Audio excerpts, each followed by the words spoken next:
সিঁদুরে মূল্য সিজন 2 সিরিয়ালের অন্তিম 171তম পর্ব দেখার জন্য চ্যানেলটি সাবস্ক্রাইব করে ভিডিওতে লাইক দিয়ে সম্পূর্ণ দেখতে থাকুন। আমরা দেখব প্রতাপ জেনে যায় ওর ভাই শিখাকে মেরেছে। এরপর প্রতাপ এসে ওর ভাইকে মারতে লাগে আর রেগে চিৎকার করে বলছে, কিভাবে ছাড়বো আমি তোকে, কিভাবে ছাড়বো, ধরো ওকে। এই বলে ওর লোকদের কাছে ছুঁড়ে ফেলে দেয়। তখন প্রতাপের লোক ওর ভাই হ্রাসকে টেনে নিয়ে যাচ্ছে। সেই সময় প্রতাপের ভাই হ্রাস চিৎকার করে বলছে, কাকে কাকে মারবে দাদা, কাকে কাকে মারবে, এখানে আমাকে আর ওখানে কি রানাকে? এদিকে মিঠি বলছে প্রতাপ রানা। তখন প্রতাপ বলছে, চিন্তা করো না, ওর কিছু হবে না। এদিকে গুন্ডা চাকু দিয়ে দৌড়ে রানাকে মারতে আসছে। তখনই দূর থেকে একটা ত্রিশূল উড়ে এসে গুন্ডাটির সামনে পড়ে। তখন গুন্ডাটি ভয় পেয়ে যায়। সেই সময় দেখা যাচ্ছে দৌড়ে মিঠি রানার কাছে আসছে। তখন মিঠিকে দেখে রানা তাকিয়ে থাকে মিঠির দিকে। এরপর মিঠি রানার পেছনে লাফ দিয়ে গুন্ডাটি আর ত্রিশূলের সামনে এসে রেগে বলছে, অসুরকে বধ সামনে থেকে করব, পিছন থেকে নয়। এই বলে ত্রিশূল হাতে নেয়। তখন গুন্ডাটি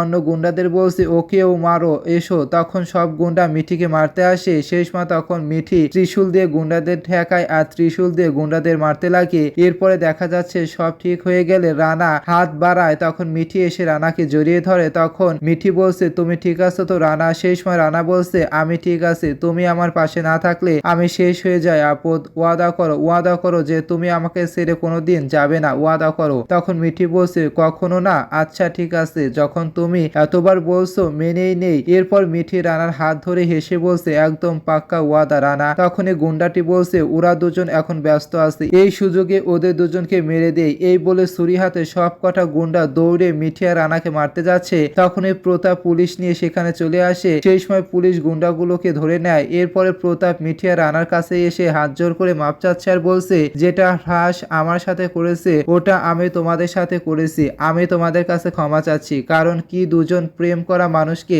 আলাদা করা উচিত নয়। দেখো তোমাদের আসল পাপী আমি, তোমরা যে সাজা দেবে ওটাই আমার জন্য মঞ্জুর। যদি তোমরা চাও তাহলে আমাকে পুলিশের কাছে ধরিয়ে দাও। তখন মিঠি আর রানা প্রতাপকে ক্ষমা করে দেয়। এর পরের পাটে দেখা যাচ্ছে ত্রিপাঠী বাড়িতে মিঠি জল নিয়ে ওর ঘরে যেতে যায়। তখনই দেখা যায় ক্যান্ডেল নাইট সাজিয়ে পুরো ঘর মিঠির জন্য সাজায় রানা। তখন মিঠি সবটা দেখে অবাক হয়ে যায়, খুশি হয়। এরপর রানা মিঠির সামনে গোলাপ ফুলের তোড়া নিয়ে আসে আর উপর থেকে তখন গোলাপ ফুল পড়তে লাগে। তখন মিঠি খুশি হয়ে রানার থেকে গোলাপ ফুলের তোড়া নেয়। সেই সময় মিঠি বলছে, রানা তুমি এসব কার জন্য করেছো? তখন রানা মজা করে বলছে, ওই নিচে আমাদের গার্ড দাদা আছে না, ওর জন্য। তখন মিঠি বলছে, তো সাজানোর জন্য আমার হেল্প নিলে না কেন? তখন রানা বলছে, কেন, সাজানো তো মেয়েদের কাজ, তোমার এ কথায় আমার পছন্দ না। দেখো এক মেয়ে আরেক ছেলে দুজনে বরাবর হয়, সব কাজ সবাই করতে পারে, এটাই শিখাতে চাইছিলে না তুমি আমাকে? ফাইনালি শিখে গেছি। তখন রানার এই কথা শুনে মিঠি ইমোশনাল হয়ে রানাকে জড়িয়ে ধরে আর বলছে, যদি সব স্বামী আর তোমার মতো ভাবতে লাগে না রানা, তাহলে দুনিয়ার সব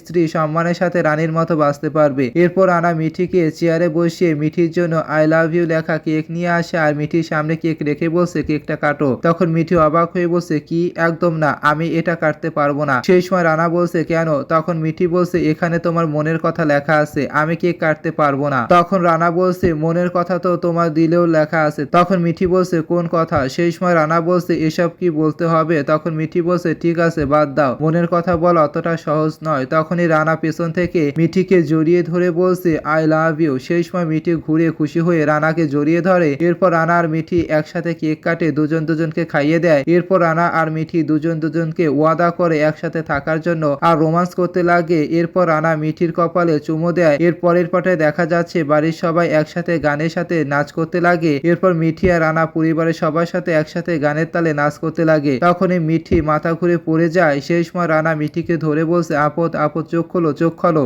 এরপর মিঠিকে চেয়ারে বসায়। তখন সবাই চিন্তায় পড়ে যায়। সেই সময় তখন কাকি বলছে, এক মিনিট, আমাকে দেখতে দাও। এই বলে কাকি মিঠির হাত ধরে পালস চেক করে। তখনই কাকি খুশি হয়ে হাসে। সেই সময় রানা বলছে, কাকি আপদ বেহুশ হয়ে পড়ে আছে, তুমি হাসছো কেন? তখন কাকি বলছে, এ তো খুব ভালো খবর মা সাহেবা, মিঠি মা হতে যাচ্ছে। তখন এই কথা শুনে সবাই খুশি হয়ে যায়। তখন মিঠির হুঁশ ফিরে আসে আর এই খবর শুনে খুশি হয়ে যায়। সেই সময় রানা লজ্জার সাথে খুশির সাথে বলতে লাগে, মানে আমি আর তুমি? তখন সুমনা বলছে, মনে হচ্ছে বেবির সাথে সাথে বেবির বাবাকে স্কুলে পাঠাতে হবে, বাবা হতে যাচ্ছিস তুই। সবাই তখন এই কথা শুনে হাসতে লাগে। এরপর রানা মিঠিকে নিয়ে পাশে সরে যায়। তখন মিঠি বলছে, রানা তুমি খুশি তো না? তখন রানা বলছে, খুশি, আর আমি এত খুশি যে যখন ঘুমাবো না তখন। সেই সময় মিঠি বলছে, রানা এখন যত ঘুমানোর ঘুমিয়ে নাও, ও আসার পর রাতের পর রাত আমি একা জাগতে পারবো না। তখন রানা হাসতে লাগে। এরপর আনার মিঠি মাথা ঠেকিয়ে রোমান্স করতে লাগে। এরপর সবাই একসাথে সেলফি নেয়। এখানে সমাপ্ত হয়ে যায় সিঁদুরের মূল্য সিজন 2 সিরিয়ালের গল্প। তো বন্ধুরা, সিঁদুরের মূল্য সিজন 2 সিরিয়াল কতটা মিস করবেন কমেন্টে জানিয়ে দেবেন।